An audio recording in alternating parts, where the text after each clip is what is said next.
what do you see from Steinbach, the big freshman? He's averaging a double double, and what does their size present to you guys in terms of a challenge?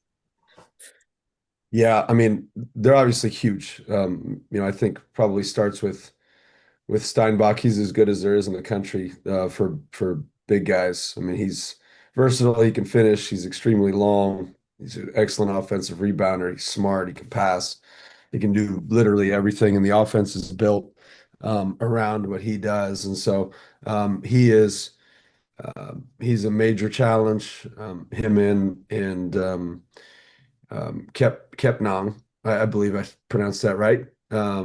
He's, they're both big physical guys, and so we need to make sure that we're ready for that kind of challenge. David Eichholt.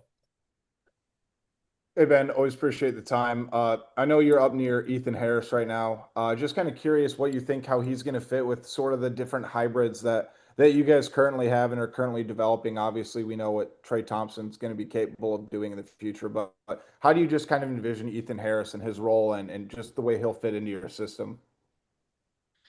Yeah, I mean they're all a little bit different.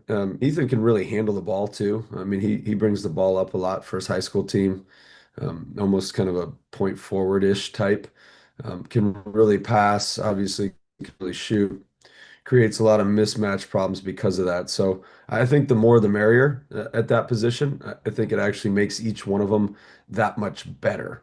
I think when you just have one, you can kind of take one, 6'8", 6'9" guy out of the game, just switches ball screens, then you have to go to the post, and then you got to figure out how to double him. But if you have multiple, then it becomes extremely difficult to be able to defend multiple guys that are setting screens, coming off screens, driving, posting, et cetera, et cetera. It just becomes so difficult. So he'll fit perfect. I think most importantly is his energy. He's got a ton of energy, and that'll really help our program as a whole. Ethan. Hey, Coach, I wanted to ask about the clip that's kind of going viral on X from a huddle during the Illinois game where you really compel your team to concentrate. And I was just curious how representative that is of a typical huddle and just kind of like how you're getting into it. Like before you get to the X's and O's, what are you telling the guys? Yeah, what game? What was the It was the Illinois game, and you said like try it once, so I need you to concentrate, like just concentrate. And you said Oh, concentrate probably yeah. like seven Yeah. times. Well, we let the same guy drive left 6 times in a row, so that was probably what I was referring to. Are you saying if that's a typical huddle? It depends on the game. It depends on the situation. I thought in that game, if I recall, I thought we started really slow, but most importantly, I didn't think we executed some of the scout. I thought a few guys went the direction that they weren't supposed to go, and we're still learning how to execute a scout. I think over time you just get better, and we've gotten considerably better. Huddles are always different. It depends on what they need that day.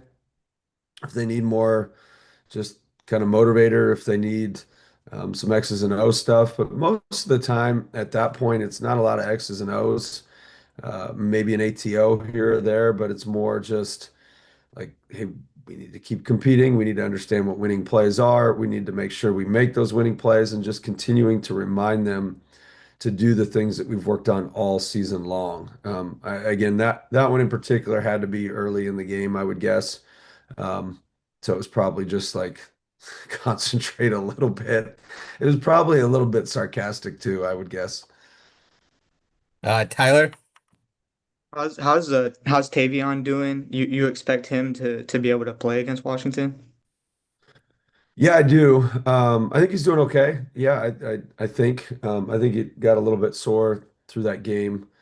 I think that's probably what happened, and then um, yeah, hopefully he'll be good to go. I'd assume he will be, but you just never know. Tom.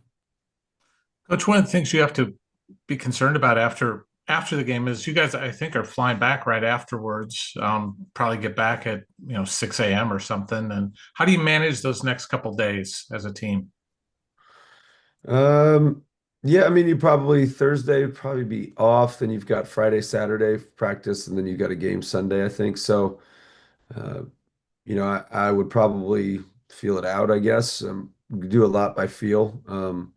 but you do need to make sure that you get them enough rest, enough sleep, and you reacclimate to the different time changes and whatnot. But again, I'm used to it. So personally, just from a Division II standpoint, you go to Fort Hays State and you get home at 4 a.m. like, and it's cold and you're on a bus and everything's not done for you, so it's not anything new for me. So but I'm sure some of the other guys that haven't been at that level, maybe they have to acclimate, but we got a couple kids that I'm sure have dealt with it. So you just gotta tough it out and deal with it, I guess.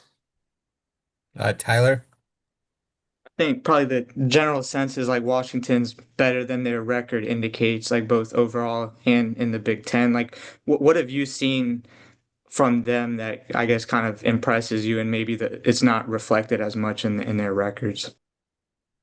Yeah, I mean they're talented. I mean they went into the transfer portal and you know they got after it in the transfer portal. And ironically their best player is a high school kid in Steinbach. And so yeah, I mean they're elitely talented, they're big, they're physical. I think Danny does a great job of putting them in position to put pressure on the rim.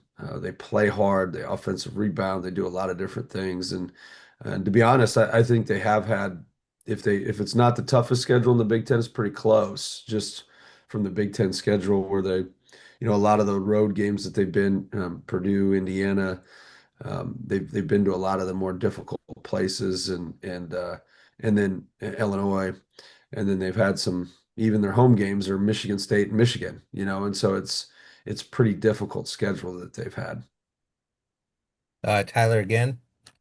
Have you ever coached a game at 10 p.m. Central? And are there any like tweaks in terms of day of game preparation, like where you have to almost pace yourself a little bit more just because the game is so late? Yeah, I think you actually do have to be a little bit more aware because of how late it is. I think it wasn't 10. I think there was a scheduled start for 8 or 8:30 once, and the game before us went into overtime maybe, and so it might have been 9:30. There's Illinois, Springfield, and Kansas City. I'd have to see exactly the time. I'm not sure of the exact time, but it was pretty late from what I recall. And yeah, it's different. I think you just have to pace yourself. You have to understand when you're waking up. You have to understand all those different things. And then your guys have to pace themselves and make sure that they're aware but shoot, guys nowadays, they go to bed so late anyway. It's like, that's just when they start livening up. I'm in bed at, 9:30, 10 o'clock. So, these guys, they're different. So it's just, hey, this is when it starts. Let's go. So we'll be ready. All right. I think that'll do it this morning. Thank you very much, Easy. Coach. I like Yes, it, easy. guys. Have a good one. All right, you too. Thanks, Coach. See you.